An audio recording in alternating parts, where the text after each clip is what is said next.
So today we're going to focus on emotional wellness. Emotions are meant to be felt, they're meant to be expressed, they're meant to be experienced. So when we talk about honing in on our emotional wellness, this simply means ways that we are managing our stress, ways that we are effectively coping with life situations, and the ways that we are creating emotionally healthy relationships. Let's talk about managing stress. In order for us to manage our stress, we first have to know what causes the stress. What are our triggers? What are situations or scenarios that cause us to get in our feelings? What are some humans or other scenarios that happen that cause you to get out of character? When you know what triggers your stress or what causes your stress, that's your first step to managing it.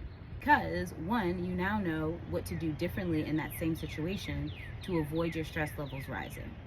Two, you can practice breathing at the onset of a stressful situation. Third, you can learn some stress management techniques like yoga, meditation, journaling, therapy.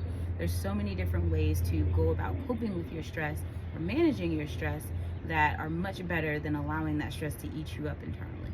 Things are always going to happen in life, and it's how you show up for yourself when they do that determines your state of emotional wellness.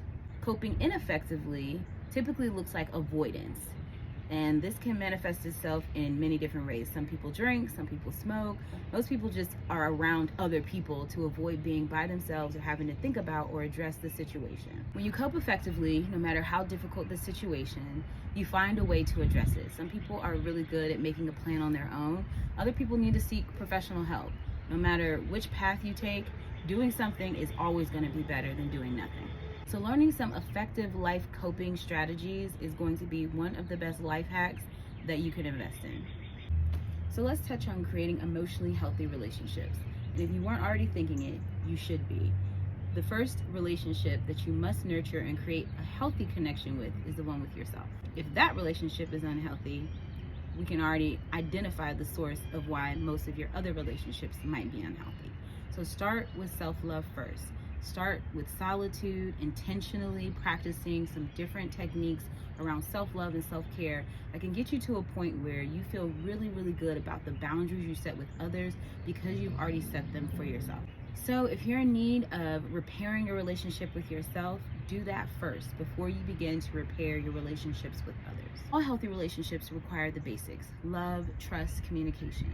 But they also include active listening, fair compromise, joy and laughter, unconditional kindness, reciprocation, experiences or adventure, and anything else that makes you and the person you care for feel safe, heard, understood, and open. So now that we've touched on emotional wellness, you now have a better understanding of how to focus your energy and attention to improve your emotional wellness, which will have amazing benefits for you and those you love.